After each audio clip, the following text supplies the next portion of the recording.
In this episode of Paranormal Popcast, we're watching the skies and reading the books and remembering all the movies and TV shows about unidentified flying objects, from H.G. Wells to Jordan Peele. Join us as we talk about UFOs in popular culture. Here we go.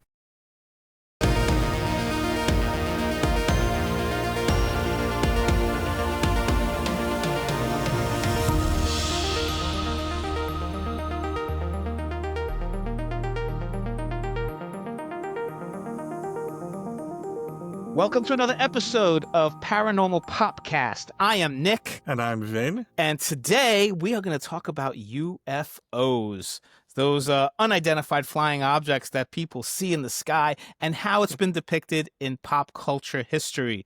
So Vin, let's start with, have you ever seen a UFO? Have you ever in your life? You know, I personally do not think, I can't recall, and I think I'd recall if I did, something that I really thought like, that's a UFO. That's something very weird. Mm-hmm. I will say my sister has. Oh, really? What has she seen? A couple, yes. She said she saw one recently, maybe last year. Okay. She was alone in her office, and she was like, I don't know if she was on a phone call or something, but she was near the window, like overlooking in between two buildings. She said, I literally saw it was a UFO, right? It was this kind of like oval shaped, I don't know if you call it a saucer or something, but she said it was there and then it like took off, and she didn't have time to grab her phone.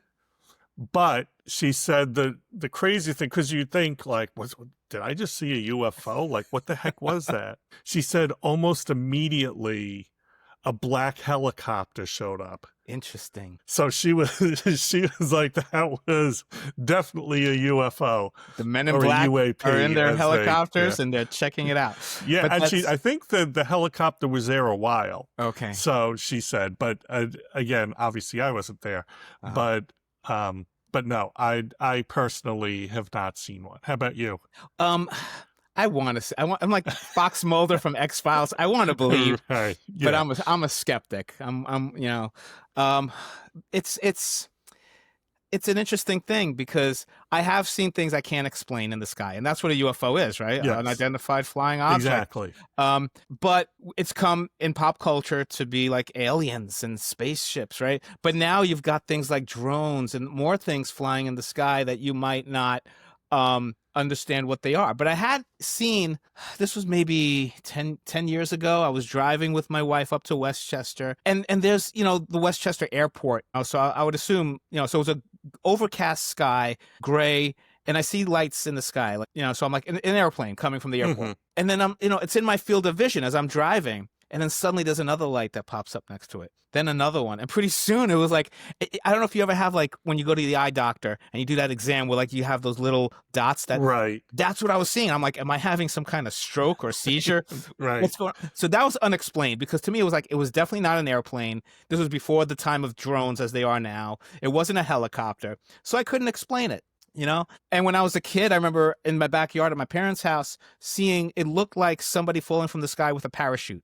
I live in the Bronx. There are no like skydivers in the Bronx, and I didn't see an airplane. Well, there might be, but there shouldn't be. So I'm like, did somebody just fall through a portal in the sky? That was another unidentified. So there's always been like natural explanations for what people see, right? Airplanes, natural phenomena, the moon or Venus sometimes, and the way you're driving, sometimes it looks like it's moving in the sky, and, man-made things like weather balloons and nowadays drones, right? So but in pop culture, right? It really has sparked the imagination. Like, are these crafts that are from another world or another dimension or another time, right? Yeah. Yeah, and then go ahead. Yeah, and I think and I mean, you'll go into like what we're doing next and what we're talking about, but you can see depictions from ancient times and all that coming up. But like once you got kind of to the 1950s and pulp media and like this really mass distribution, it was just from the creative imagination and selling stuff to kids that, just UFOs and men from Mars caught on. But we'll talk about that Yeah. as we move along. But I think that's definitely where it sprang into the public consciousness, I think, as kids, literature or books and, children's books and things like that to sort of, grip their imagination. Yeah.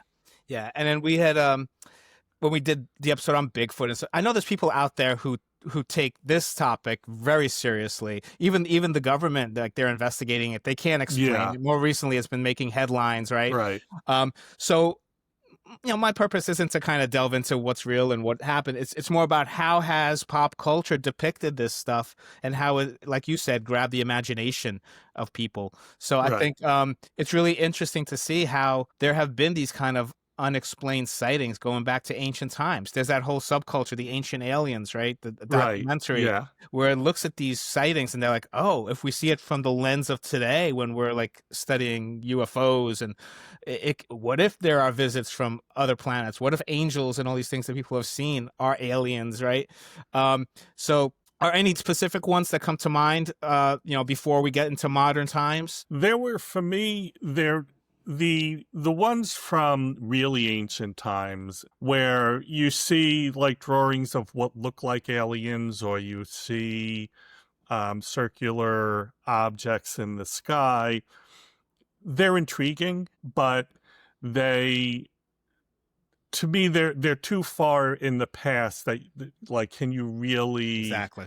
like, even for these purposes and from a pop culture standpoint, say that this fits into what we're talking about, or even UFOs. It's just too hard to get to make it compelling, right? That's how I feel about that. But there's some So I think sightings. you had mentioned like the Nuremberg sighting in Yes, 1561 when we were investigating this, right? yeah. So the Nuremberg sighting was a sighting where multiple people claim to have seen an aerial battle. Are you aware of the Nuremberg? I mean, I had heard of it because all these shows about UFOs and stuff. They tend to bring that up a couple of times, and this was like in a German city during the Holy Roman Empire. But this event lasted for like over an hour allegedly, and there's that whole thing that they illustrate like a manuscript where they Yeah, describe it, right? I have the photo of it. Like, I don't know, can I share my You can screen? send it to me and I'll drop it in like Yeah, in drop post. it in to the podcast. But it's I mean, it's the craziest drawing. Two things in terms of pop culture is, one, it is a depiction of something that's really hard. It could be anything in some sense, but if you're taking like that, this is a depiction of an aerial battle that people witnessed, and you have this drawing with like, there's like crashed circles on the right side of the screen with smoke coming out of them. They depicted it of what they saw. So that's compelling in its own right. In terms of pop culture, this is something, and again, we have pop culture because of mass media, right? So whether you're starting out from accounts of books or accounts of from television shows or movies in the 1950s and now social media and all those things, this is mass media too. I mean, the printing press was Yeah. a new communications medium that could be distributed for that time very fast and to a lot of people. So I think this is one of the maybe more important or original examples of pop culture to a very early notion of it, say. Yeah. But it certainly is, because there is a depiction of it. Yeah, and then you look at some of the other lore of ancient times when people have talked about visitations from beings that they couldn't express, which they, in their lens, they deciphered as either ghosts or angels Right. or monsters, right? And now you look back and you're like, well, were they being visited by aliens? Or they see things in the sky, all these stories. But even then, you're like, well, it's one person telling what they saw from what they perceived.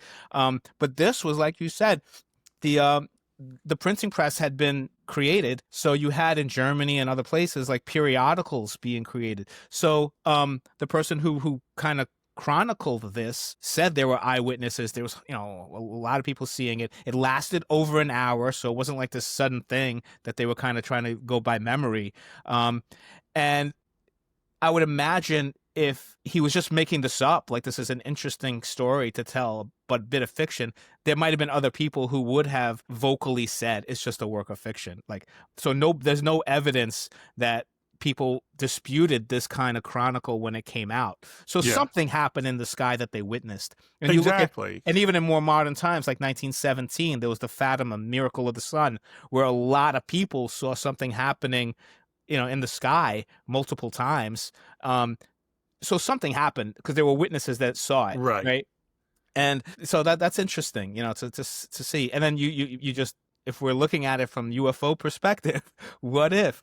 And what I find interesting with that illustration is like it's all those shapes that nowadays people describe for UFOs. You got the cigar shape, you got the flying saucers, you got the Cigar triangles, shape is you in it. got Yeah. all the different ones that people kind of, because that's one thing that I always said, if are we being visited, then it must be like all these different types, like they got these different shapes, and it's sometimes it's orbs, sometimes it's fire, sometimes it's right. So it's really interesting. Well, what's I think the craziest thing, but it's almost the most unexplainable. And if you're familiar with the picture, you'll know what I'm talking about, but you'll see it then when I send it to you. It's that black, well, it almost looks like a sword shape, but it could be a portal. It could be one of those really big where they say, the triangle, like you said, the triangle ship's just Mhm. enormous.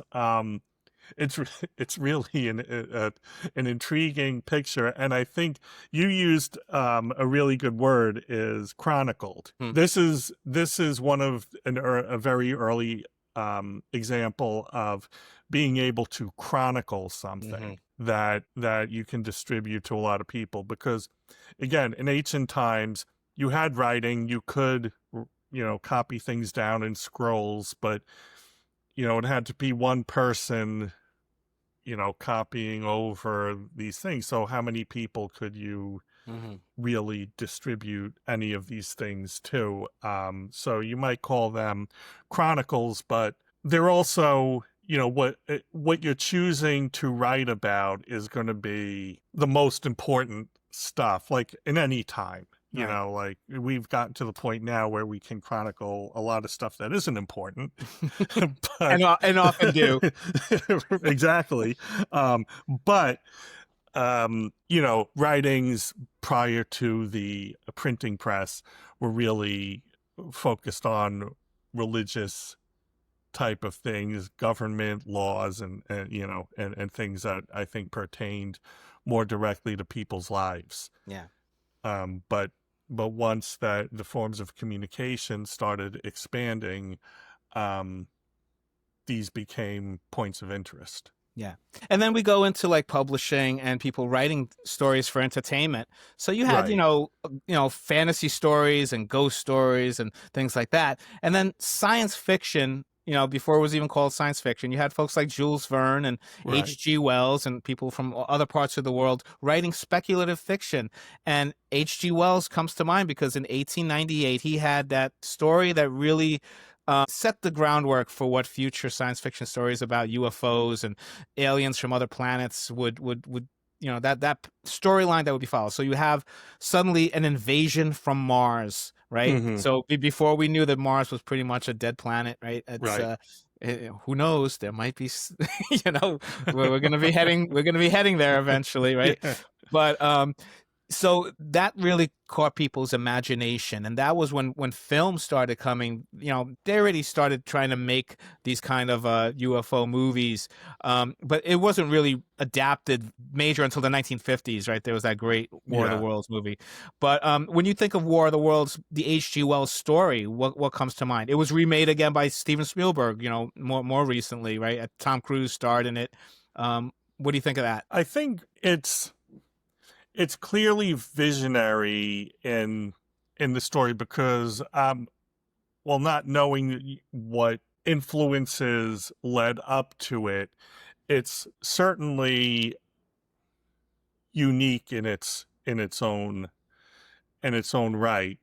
Um, where he's pulling from or what his intent was, I think what you're looking at is one again another early representation of Hmm. marketability. Like, here's just a great story. You had Yeah, in the late 19th century, you had Dracula, you had Frankenstein, you had science, the yeah, Enlightenment. So people were thinking in this um looking into the future type of, where's industrialism taking us, so while this might not be something about industrialism, the progress that must have been being made in terms of astronomy, again, sparks the imagination. You have the ability to tell these stories and speculate on what things might be out there. yeah. So for War of the Worlds, that's really what comes to mind.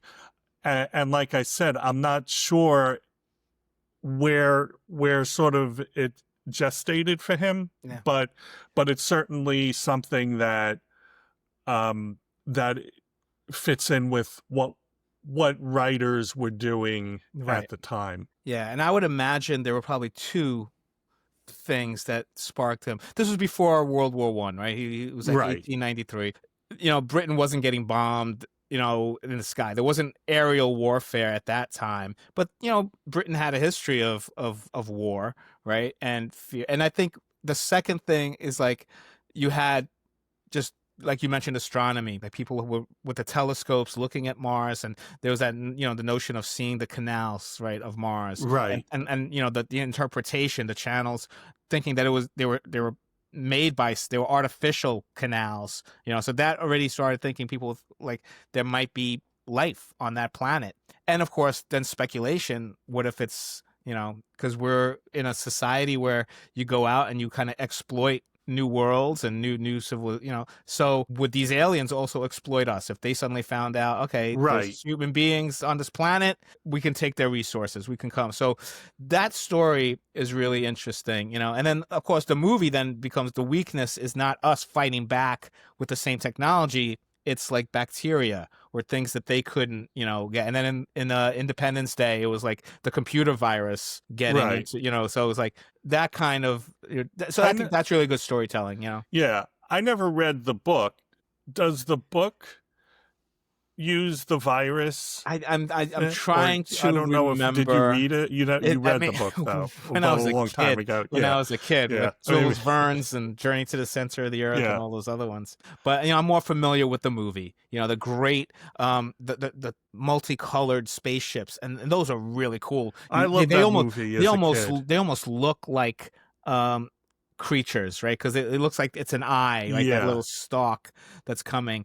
And I was a little disappointed with the Steven Spielberg version, but even that kind of had a biological element where they're sucking the blood of all the victims. And um, but yeah, the movie of the 1950s was one of the best movies ever made, one of the best science fiction yeah. movies ever made. That was one as watching as a kid, and again, there were a lot of we talk about like Bigfoot as a kid and other things that we said, but for me in particular was that UFOs are what hooked me as a kid. That was my favorite thing, to like to Martians and all that kind of stuff.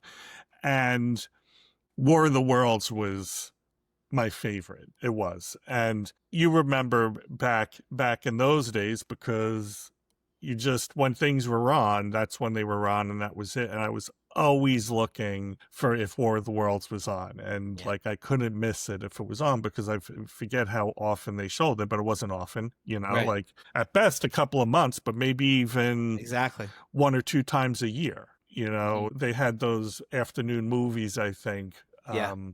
4 o'clock movie or whatever it was, and they didn't play it like once a month or anything. It was, you had to look for it.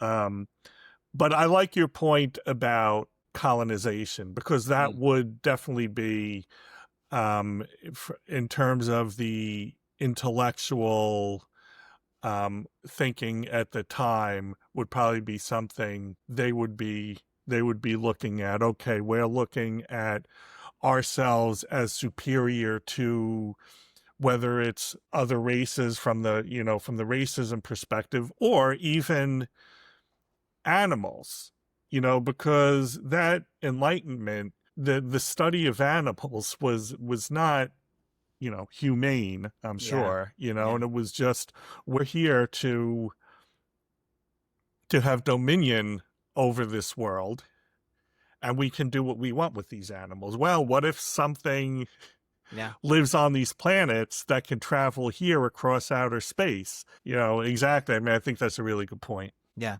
And I think that's, something that we keep in mind now is like, as they're trying to justify space exploration because, well, will we always be on Earth? Is this, if we go and find another habitable planet, but there happens to be life forms, maybe they don't look like us.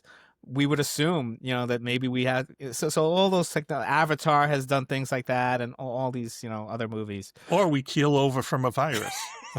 Exactly, exactly. Yeah. Scary stuff. So, H.G. Wells kind of starts this whole floodgate of science fiction, and the 1930s really, in the 1940s, the golden age of science fiction. A lot of UFO kind of stories. They didn't call it UFOs at that point, Right. but it was like spaceships and aliens and Martians and invasions. And you have you had two sides. You had the folks who were very scared of it.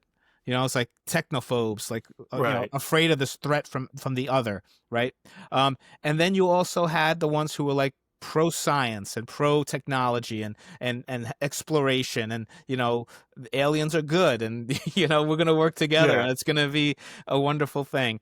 um I think that's been something that's kind of, we've seen that throughout the course of pop culture history, where it's like they've used these kind of tropes of these unidentified things as both a threat but also wonder, right? So Yeah. Yeah. And I think, as we go along, but I saw a pattern as I was looking at these things, of that the UFO um, content, or movies and things that were made, are throughout, from like the 50s, the 60s, the 70s, moving forward, um, was very reflective of the times.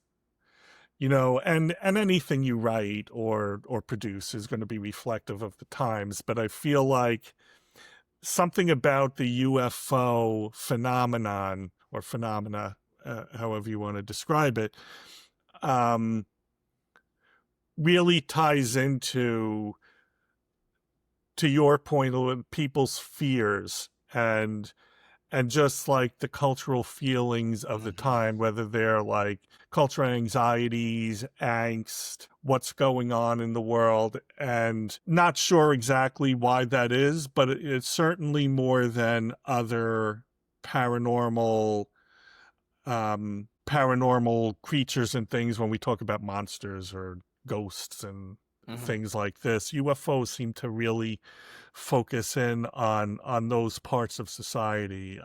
I tended to notice. Yeah. And then you had, I guess the 1940s was when this whole pop culture trope of what a UFO is kind of came into being, right? Because it had, and it's no surprise. It's like right around World War II, right?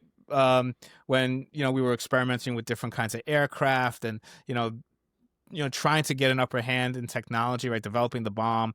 So you had in 1947 the Kenneth Arnold sighting. I think that was one that was really pivotal because he's a private pilot. he described seeing a string of these like skinny, shiny, unidentified flying objects that were flying past Mount Rainier in Washington State. Hmm. And the way he described them, right? So he said they were like discs skipping on water, the way they were Right. moving and the way he described them more as like cylindrical. But then when Hmm. people picked up on that, they were like saucers, right? Flying saucers. And that What a great phrase word, right? Yeah. became common to Yeah. describe these UFOs, right? So we'll talk at the end, I think, about just the whole notion of just the design of these ships and how it's gone even beyond, beyond aliens from outer space. But that became, this cultural thing. And then that same year, you had the Roswell incident, right? So Yeah. you had something happened in Roswell. They come out with a press release that they captured a flying saucer. They rescind that right away, and it's like just a plain weather balloon. But then all the cover up, sometimes the cover up ends up being more of a distraction than what really happened. And it turns out that they were doing experiments allegedly, right? But there's still people who still believe, no, they really caught like not just a UFO, but an alien body. And it's turned into this tourism industry for Roswell. Right. People go to Roswell because of that event in Yeah. 1947. And then you have other places around the world too that really capitalize on sightings of UFOs and things that have happened. So that's also become part of pop culture. This whole notion of this tourism trade where people go to these sites, and there's places where people like a UFO highway where it's like there's a lot of sightings, so you go there maybe hoping to see, just like people want to see like a shooting star, they want to go and catch a UFO. Yeah. Right? So have you done any trips like that, or have you ever been to a UFO museum? Or No, I've not been to a UFO museum or anything of that sort. I have been to a UFO landing site. Nice. On Long Island, and again, it was interesting. We had heard that there was a UFO that landed, a sighting, and it was a landing spot out like towards Montauk on Long Island. This is early 90s, I think. And my sister and her friend like drove out there to see. They said it was there. There were like landing spots on the ground. So we walk and we find the area where this is supposed to be is just covered up with like dirt and like we're like, we think this is where it's supposed to be. So we're walking around, but what we saw was the grass growing sideways. Interesting. And it was growing like we and you pulled it up and it went right back down. Hope you didn't get contaminated by No, whatever. I'm still here. It was 30 years ago. But is it 30 or 40 years ago? I think 30. Like 30 flies, years man. ago. It's like 30 years ago. And yeah, so I did go That's so interesting. to a landing site. But talking about the Roswell incident, I think if you're being neutral here, is like, we don't know what they found or if they found anything, if it's real or not. It comes back again to in pop culture marketing, right? And you can look at this and think, okay, what makes this plausible? Well, we've invented the atomic bomb. We've exploded one, right? Two. Yeah, exploded one. We've exploded two. And maybe it would make sense now that we're in a part where we can literally destroy the world. And the aliens are watching us, whether benevolent or not. And then you get into, because this isn't really a UFO show, Twilight Zone, but I'm just recalling that. I forgot the name of the episode where the aliens come down and tell the world leaders that they have all these petty wars and things like that. Do you know that episode? Is that from the 1980s Twilight Zone you're talking about? It was the 1980s. I was going to say, yeah. when we were going to talk about Day of the World, it was a play on that, because they come down and they think that it's all about, you got to make peace or you're not going to be accepted. Right. So the world leaders unite and come up with this big plan And then the alien just starts laughing. It's like, you fools. Yeah. All this Well, you're time, supposed to be warriors. you Um, want peace in your heart of hearts. You that's right. just I want forgot that was, yeah, that was that was Spielberg Twilight Zone. But actually, that fits into the point I was just about to make, was that you don't, whether the aliens are there to be benevolent or not, it made sense, right? Like, it was a story that made sense. Whether it was true or not, it was fiction. You know, whether or not a UFO really landed, it inspired fiction, and the fiction was plausible. And that's what helped that all take off. And again, I think the UFO phenomenon allows for plausible, just by the nature of it, plausible speculation throughout, the 20th century and up to now for fiction. Yeah, and then you started seeing, movies just get better with special effects, and those science fiction stories were really meant to be like B movies. Like, they didn't really get Right. taken seriously until probably 2001 with the movie 2001, Right. with Stanley Kubrick. Because up until then they were just like this kind of pulp entertainment. People were buying Yeah. magazines and science fiction novels, but some of them really had interesting societal messaging, so the 1950s, there was an explosion of movies. Yeah. And then I mentioned Day the Earth Stood Still, and I think that was a pivotal one, because there is this UFO that comes, and somebody comes out, and our instinct is shoot it. Right. Yeah. And that becomes this kind of, there's this the alien Klaatu, right? And then Yes. Gort, the big robot, right? Yeah. And the robot shoots the beam of, like, so it's like that whole thing. And then in this case, it was a benevolent kind of visitation. It's Yeah. like, if you want to be part of us, you gotta, otherwise we're gonna destroy you, right? They've created these robots to kind of manage, which is kind of a scary way. It's like you're living under this authoritarian rule, like, behave or you will be destroyed, versus behave out of the goodness of your heart, right? Or Yeah. wanting to succeed and make this peaceful, but yeah, it's really interesting. What are your memories of? And then they redid it with Keanu Reeves. So I don't think I saw that one. And again, I don't have a big memory of that movie. But it does again fit into the Cold War era of the time, because you're looking at what we said with the Twilight Zone thing. You're the difference between, like, ultimate destruction and world peace. Yeah. And you're coming not only the threat of nuclear holocaust, but you're coming off of World War II and just diving right back into war. Yeah. And Europe at the time was trying to come to grips with their history of war. So there is that dynamic of, are we really going to achieve peace, or are we just going to blow ourselves up? And I think that this movie in particular plays on that theme.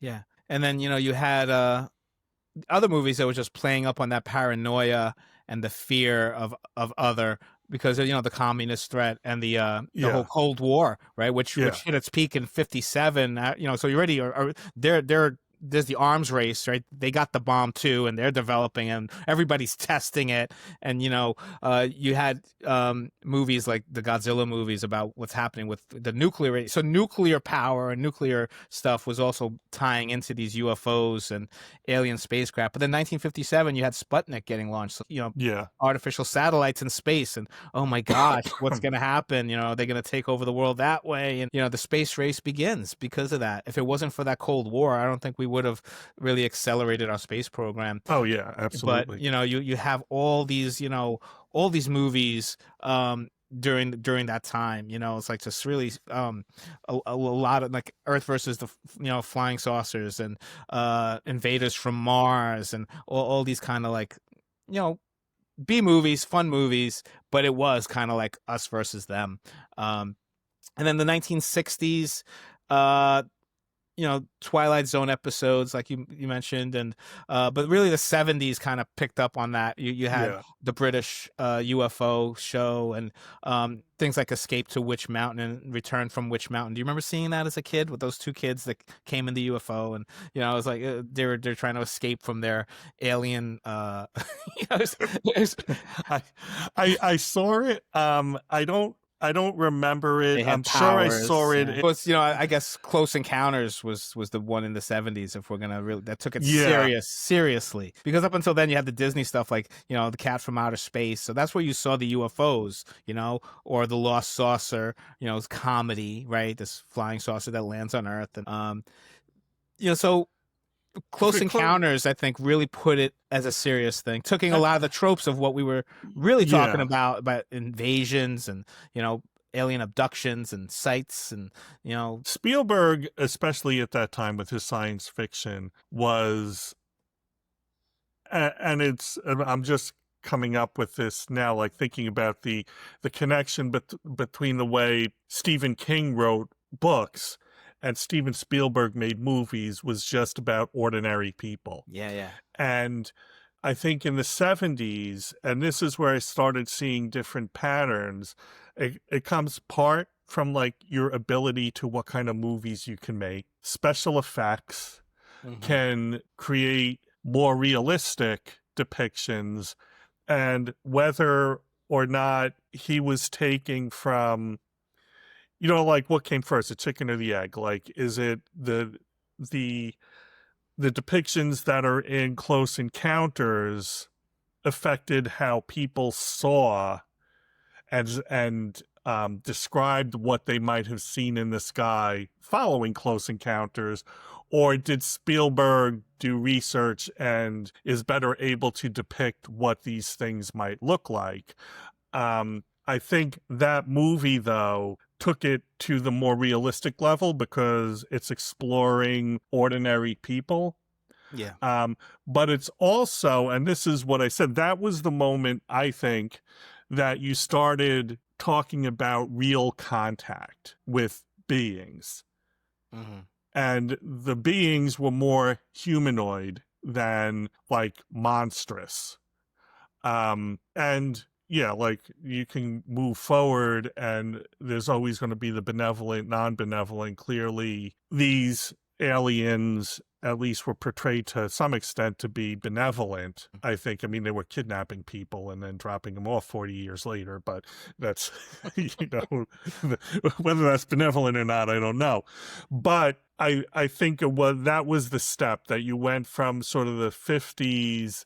Like you said, the 60s didn't really have a lot in there, but you went into that more maybe hopeful or intellectual look at what these biological beings might be and what contact with them would entail. hmm The the ability to communicate with yeah, them through music. yeah, which is a great concept. Right. The Right. language So barrier that we would face finding an intelligent species, or them finding us, and how they would yeah, understand what we would do. it was I think that's what the change was looking at from almost a more biological perspective, and that's the first time we started seeing that kind of perspective on the UFO Yeah. phenomenon. Yeah, and I love how Spielberg with Close Encounters looked at it from a psychological point of view too, like the human Right. perspective. Like the Richard Dreyfuss character is like, "What's going on? I'm having, what's happening?" Like the devil's turning the mashed potatoes into the devil's tower, and you Yeah. know, um, all these sightings, and like what's happening. And I think that paralleled some of the people who were saying at that time, "I seen something or I experienced something that I can't explain." Right? And what's going on? And then you had in the 1950s, 1958, Carl Jung wrote a book called Flying Saucers: A Modern Myth of Things Seen in the Skies. So even though as a mainstream we were all enjoying movies about aliens and flying saucers and UFOs and just seeing it for the escapist value, there were still people out there who were like, I saw something I can't explain in the sky, or I experienced something where I'm something's going on. Carl Jung and others were like already examining what is it? Why is this tapping into our collective psyche? And so when Spielberg kind of writes that, he's writing from that perspective, like these people who have experienced Yeah. something and what's going on. And I think the 1970s as a culture beyond science fiction, we were all kind of, Watergate and all these other things that were happening. We were so disillusioned with a lot of things, I think. Yeah, I think we skipped over something um, from the 60s that was very important to Yeah. Close Encounters, because you talked about the psychological impact, and it's the Betty and Barney Hill abduction. Now Okay. Yeah. that's not a pop culture necessarily fiction or something, but I think that's, you started getting these stories of people claiming they were abducted by aliens, and the people who did that or who came forward, and most people would not come forward because you were insane, They and stigmatized that it, was right? right, you'd be stigmatized, exactly. So that's, I think, what Steven Spielberg was deriving that human story about, and he brilliantly Mhm. merged like UFO um tropes and things from the past, along with putting it together with like the human cost of, if this is really happening and people are being abducted and they're just being looked at like they're insane, but it becomes an obsession. Yeah. Yeah, and I think y- I think that's, we talked about the stigma of it. I think that's why I think some people are shying away from UFO and using the term UAP, right? Because UFO kind of has that stigma The of little this green man. little green men, alien abductions, and all this stuff. Whereas UAP is like unidentified aerial phenomena, or some people say unidentified anomalous phenomena, but things that are just, it's unexplained. Something's Yeah, happening. We don't have an answer, right? But the human you mentioned all the things we've skipped. Like there's so much that we could have talked about from those early decades. But one that I think we did skip when we talked about War of the Worlds was the radio broadcast by Orson Welles in the right. 1930s. So that was then during the period of war in Europe. So people in Jersey and other places who were listening to it on their radios and thought it was real. In hindsight, like we've laughed about it, like we've stigmatized them, Yeah, and like how stupid could they be, talking about alien invasion. But to them, it's like they turn on the radio and it's following the format. Orson Welles followed the template of what he was hearing in terms of newscasts about bombings overseas and yeah, things. So you hear that and you're like, who cares if it's aliens or what? Something's bombing us. Let's so and, in hindsight, I think people look back now in history and they're like, it wasn't maybe as big of a panic as we made it out to be, but there was panic. People yeah, took it seriously.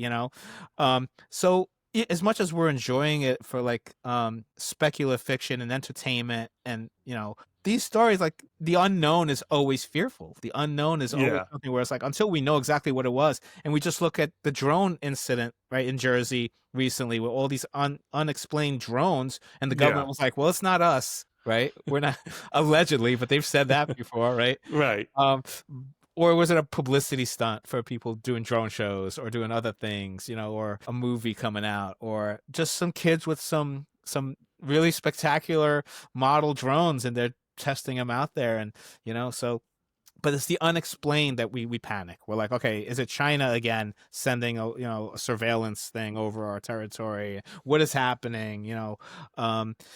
But so then you've got the 1980s and more Spielbergian movies. You had E.T. and some other things Right. that use these kind of aliens. But I think V was one that really, I think, struck me as a kid. Yeah. And the image that miniseries, V, the original miniseries, started in the early 1980s, and it's been used to death now. But that was the first time where you see these giant motherships hovering over the big cities, and nobody knows what they're doing. But it's Yeah, they just obviously, show up yeah, one day. it's not like these UFOs where we're like, well, could it have been, a ball of lightning? Could it have been St. Elmo's fire? Could it have been something else? No, it's a mothership hanging over this. There's no other explanation. That's an alien craft, right? And that's what starts the whole premise. Then they're, they look like us, but they're lizards and they want to eat us. And great story. They did V, the final battle. Then they Yeah. did a really low budget TV series that was a little weak called V. Then they revived it, Yeah. more recently. Not as good as the original. But what do you remember of V when you I were a kid? have a very clear memory of V, because it was it was on one night, or the night it premiered, and I was home. I was in high school, junior or senior, so I was like an older teen, if I remember that correctly. Certainly in high school, and my parents were out. I think my sister she was home, but I was just alone in the living room. It was dark. I was kind of I remember very clearly, and I had no idea that this show was on. And I turned on the TV and I was like, churning through the channels of like the, 4 channels you had. And I turn on NBC or whatever it was. I think it was NBC, right? I'm not sure. Doesn't matter. Yeah, it was. It was. Yeah. Yeah, it was on. I turn on NBC, and there's this giant flying saucer over like New York City or something. And I was like, what is this? So I watched it and got like, I didn't expect to see what I was going to see with the lizard. And like, you're watching this thing, and all of a sudden, like this, beautiful woman is like telling, they're like, are they benevolent? There's something weird going on. She eats the Her mouse jaw and a drops rat in the tin, and the thing goes down, and you're like, what is going on here? And then like Mark Singer fights the character, like rips it off, and there's a lizard under the. It was like, this is the greatest thing I've ever seen. It was fantastic. It was awesome. And like in those days, you started getting towards. There was enough distance from World War II, I think, that you started using the lessons of World War II and putting them into perspective, because it was a parallel of Nazi Germany. Mm-hmm. The youth groups that were joining in with the with the aliens, and the one character who was a Holocaust survivor. So it had a very, a deeper underlying theme. I think, a little more heavy-handed It was very than you would heavy-handed. do in these days. But I think it was still sort of worked. new. And I think it was kind of like a new, I don't want to necessarily call that a trope, but a new sort of storytelling at that time. I mean, for me, I was really like 15 or 16. So it was, I think pretty poignant for me in particular. Maybe not someone who was an adult, but certainly that series, that original series, had a big impact on me. Yeah, same here. And it's been, those visuals of the giant motherships, they've been used in Independence Day, they've been used in District 9, a bunch of others, but that was the first time I saw anything like that. And the fact that you were right, I don't remember it being hyped up before that. I just remember watching it. And then the next day, everybody in school was talking about it. Everybody saw it. But to their credit, I think it's good that they didn't like kind of give it away. Like, that's my pet peeve nowadays with teasers, and like you kind of give away a lot of these spoilers, and you're like, well, nobody's gonna watch it if you don't realize they're lizard people, or nobody's gonna watch it if you don't this or that. But I think that mystery, you're watching it, the initial thing was so compelling about these giant. I think that was the ad campaign. It was like the images of just these giant UFOs hanging over cities, so you're like, what is this? Let's check it out. It was just. Go ahead.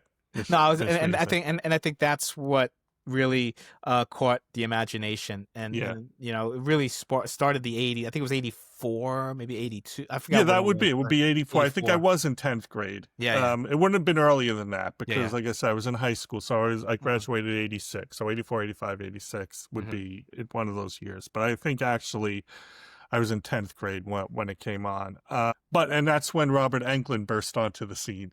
Yes, he played Willie, the sympathetic, much different from his Freddy Krueger. Right. Here's a guy who was so nice, so innocent, right? So great actor. He's a great actor. You had a lot of great cast members in there that went on to be like these cult stars. It's like a lot of. Who else was in there? I mean, no, Mark Singer was in there. I know that. Michael Ironside played like the gruff, tough guy. Oh, that's right. You had Faye Grant, and there's a bunch of folks who. I forgot like the names of The faces of you'll the remember. actors. Yeah, there's Yeah, the a lot faces. of, I forget, there's a lot of other characters, supporting cast that, really good. Yeah.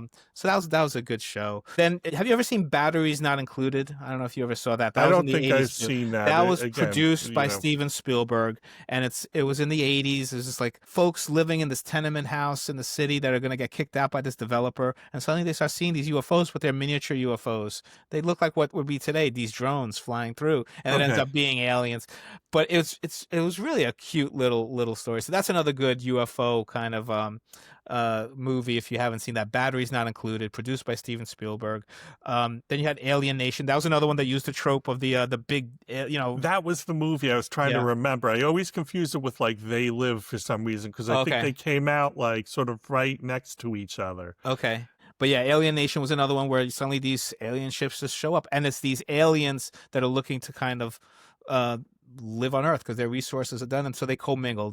So it becomes this buddy cop thing. The movie was itself, and then you had the TV series, which followed, Yeah. a human cop, with an alien cop. So that the kind of conflict there, Lethal Weapon with aliens, Yeah. kind Yeah. of. Yeah. Yeah. So, and then things like The Abyss, where you had things underwater, and but then you had things like Communion. That was another nonfiction book. We go back to when we were talking about the actual experience of abduction. So Whitley Strieber, right? He did this book called Yeah. Communion: A True Story. So he's a science fiction writer. So you're like, okay, this is not just science fiction story, but he claims to have been abducted, and that got turned into a movie too. Um, and then we go into the 90s with the X-Files. The X-Files became really a cultural phenomenon. And they looked at other things besides, UFOs, but one of the big visuals was the poster that Fox Mulder had, I want to believe, and it's got a UFO, right? So I think that really caught the popular culture, especially the And again, conspiracy theories, right? That there is something going on, and maybe they don't want us to know. You had the Men in Black who would show up kind of to, every time there's a report, like kind of, are they government agents? Are they aliens you're mo- themselves?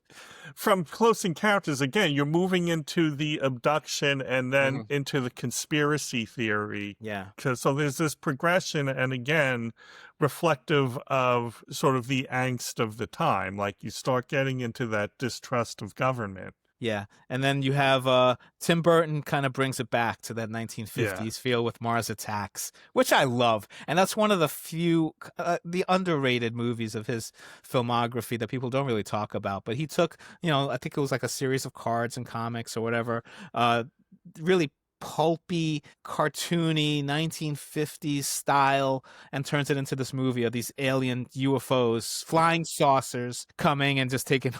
It's a great movie, I think. I remember watching it and I didn't really like it, but I remember sort of reading too some of the reaction to it. And I think I felt this, and other people were like, yes, it's supposed to be like a send up of B movies from the 50s, but in some sense ended up being a B movie, Exactly. and so, Yeah. so it was successful in its own way, but maybe to some a little bit more difficult to watch. Hmm. Yeah. And then you had with Men in Black, right? They took that trope of the Men in Black, and Yeah. you had, Hangar 18, right, or whatever it was, right? Area 51. All these things were turned into Yeah. movies and fictional stories, and Roswell became a series on its own. And then you had M. Night Shyamalan in 2002 doing Signs, which I think was also, he had just, come out of, The Sixth Sense and gotten. That was one of the movies that I think still, before there was backlash against like his movies, right?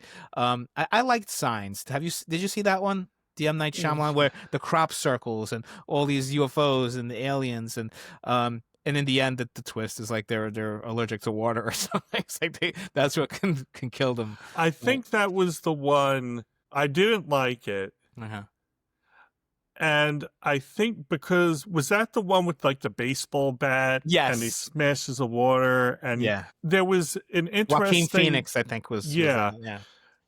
And this is sort of a completely different sort of reference, but it had a lot of similarities to the book A Prayer for Owen Meany, Okay.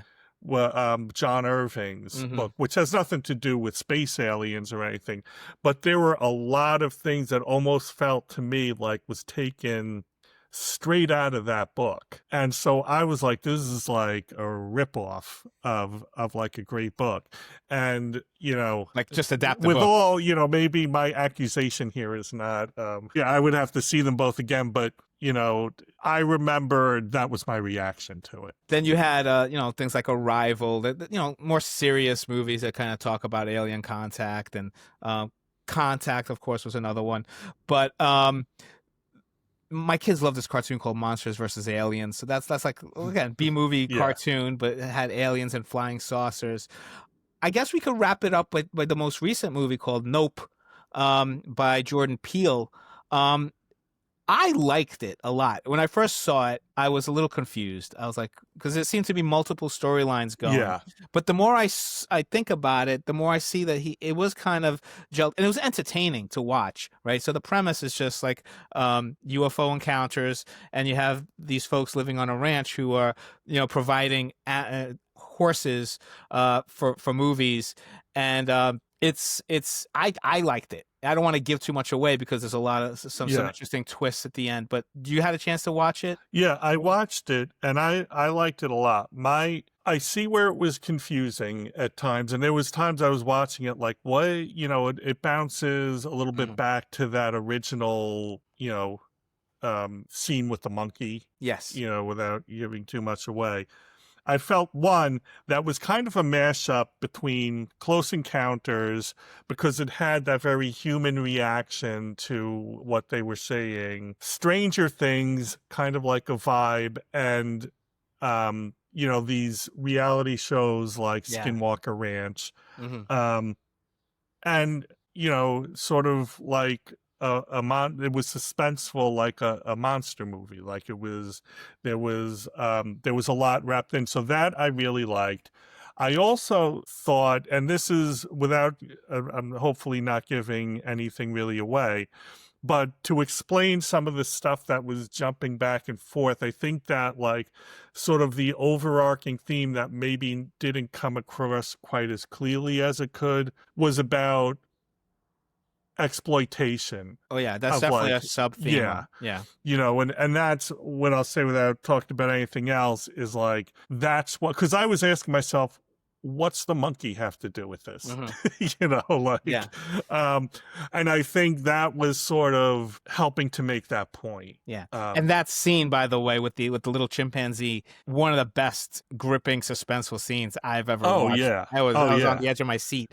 But very well directed, the yeah. movie. And It again, was really, it's just yeah, tough to talk about without spoiling it. So I'll yeah, just say, there is one thing I do want to talk about that I guess is a spoiler. And so if anybody doesn't want, you turn this off, watch the movie, then come back at this point. But the big twist in this is it's not a ship. It's an actual biological entity. These UFOs are living things, living aliens, right? yeah, So that's what tied it in then to me with, the horse getting spooked and the chimpanzee getting spooked and then doing these violent things. That's what we're doing with these UFOs. Like, we're kind of like spooking them. yeah, Yeah, or we're and we talked a little bit about it when we talked about in the Bigfoot episode with these cryptids, where like we're encroaching on their space, and that's what's starting, and that's the storyline. So I think there's a lot in this movie, and I think it's definitely worth seeing for those of you who like UFO stories, and it's done very well. And apparently he's thinking of doing a sequel or a prequel or something like that will kind of build on it, because it ties up into a lot of other UFO kind of lore, like ancient aliens and things like it that, right? So it tells, that's what speculative fiction mhm. is and should be, Yeah, right? Speculating about like, well, hey, what if these things are not what we assume mhm. them to be, Yeah, So, um, so anyway, I liked it a lot. yeah. So anyway, that's another one.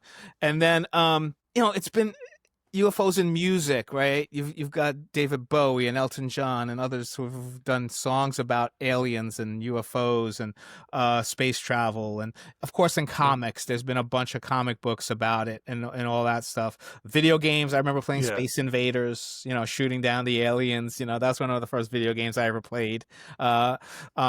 Any other things in pop culture that have really kind of caught your Two attention? things is one, and just because you mentioned music, the song "Come Sail Away" Yeah. is, the end of the song is like, it's like a twist in the song, Uh-huh. like, I thought that they were angels, but to my surprise, we climbed aboard their starship and headed for the skies. Uh-huh. And that's like that very 70s hopeful optimism, hippie Mhm. culture, like let's go to utopia, nirvana, and peace and love and all that stuff. But that's clearly the UFO trope, Yeah, right? That's not, exactly. and it's almost like, I mean, again, it's becoming more secular, right? Because in the song, he's talking about angels and then saying, oh no, they weren't actually angels, it was this, Hmm. other life form, Yeah. so that's that. And I think I really wanted to bring up the book Rendezvous with Rama, Yes. which Okay. is, there's four books. Rendezvous with Rama is was written by Arthur C. Clarke as a standalone novel. I think, and I'm not sure. I think it was the early 70s. I'm not Yeah, sure. I think I had the Um, and mm, then in the 80s, three sequels came out. mhm. Um, Yeah, 73 and is when Rendezvous with yeah, Rama came out. so three sequels came out that I remember when I read the books was Gentry Lee proposed them to Arthur C. Clarke, who really liked the idea, and they wrote them together. Now, they're fine books, the sort of trilogy, but they have their flaws. And they, I think, gated sort of the point of the first book. And to me, so the first book is basically, and it really is a UFO story where it's in the future. I think humans have inhabited Venus, and they're on Earth and Mars. So it's far future. We're on different planets, and this cylindrical object comes into the solar system, and nobody knows what it is, but it's clearly Not natural. it's not natural. It's some sort of thing, and they send people to explore it, and that's if they're like, do we blow it up? Do we, Captain Kirk is like, blow it up, Spock, do we blow it up? There's all like political infighting and things like that, and they send astronauts into it to explore it. I'll stop there. Yeah. you know, it is well worth reading, and I thought it's Have they adapted it one. yet, or they have not? Because that's one of the things where you would think they should, because that's a great story. What's his name? Denis Villeneuve. It's Okay. his next movie. Yes. or Yes. or he bought the rights to it, which I was like, oh my god, That's I'm like, perfect. this is good, because I always felt the same thing for you that you just said was this How is does it like, not been adapted how is yet? it not Yeah. there? I think even for the first one, if you read it, you'll see why it's difficult to adapt, Hmm. and then the other books Yeah, are there's really Rama different. 2, The Garden Yeah, of Rama, and Rama Revealed. yeah, those books are really different from the And first one. and they So give he's you going to have answers. They to, give you more answers, which sometimes that's when you fall down the rabbit hole trap, yeah, you know. and the answer to the first book to me is different from the answer to the trilogy. Hmm. But the first book, and this is why I mentioned that, is that I thought the ending to the first book, like the point or the theme of the issue of the book, that conclusion was one of the best I've ever read. So, like, I'm a little bit, get my back up and look, well, yeah, he's not really kind of, Yeah, it's not you. You ruined the first book. Yeah, ruined the first book, right. but yeah, because I like that ending so much, I get a little bit irritated Yeah. by the second book. But the second books that 2, 3, and 4, I guess I'll call them, are very good in their own right. I Yeah. just think making movies out of them, there's going to have to be, I think he's going to have to somehow, even the story out if he's Interesting. going Oh, to do yeah. all of it. But I can't imagine he's just Yeah. doing Rendezvous with Rama and stopping. Yeah. Well, it's You know, like when Foundation, I know we're going off on a tangent here, but Isaac Asimov's Foundation series, everybody's like, it's a great series, but it's unfilmable. And now, they're doing a pretty good job adapting it, but they had to change the story a little bit and kind of make it, more streamlined with I storytelling. started watching it when I was reading Foundation or right after it. And Mhm. again, because of the changes, I'm like, I don't know. But it's still on. And I think I want to Yeah. go back to watching it and just, relax and say, yeah, you've got to do this different, Right. So I may take another look at that. Great. And now I'll just wrap it up Yep. by bringing up how flying saucers have been used as a design element for spaceships. And you got things like Lost in Space, where the Jupiter 2 is totally a flying saucer. It's a Yeah. disc, right? And that's where the family goes and they get lost in space, right? Um, Star Trek, the Enterprise, right? The disc, the whole Yeah. front is a flying saucer. They added the body and the nacelles, but basically, and then later, especially with Next Generation, the discs part of it can be removed, right? Yeah. So it can separate in case of emergency. Um, and then our favorite, Star Wars, the Millennium Falcon is I, a total I was going flying to saucer. reprimand you if you somehow forgot that, but I didn't think you would. So what do you think of that? With the just the Yeah, flying just saucer the theme now. motif. Like I think that's become like Yeah. such a motif where it's like spaceships, especially in space where you don't have aerodynamics to worry about. I It think could be, that's, you know, s- again, plausibility, and it makes sense. Like, would you have like a big block, So there is like some aerodynamics, of course, to the flying hamburger, as as they said it. Um, but even like the Star Destroyers are in, like the triangle shape and things like that.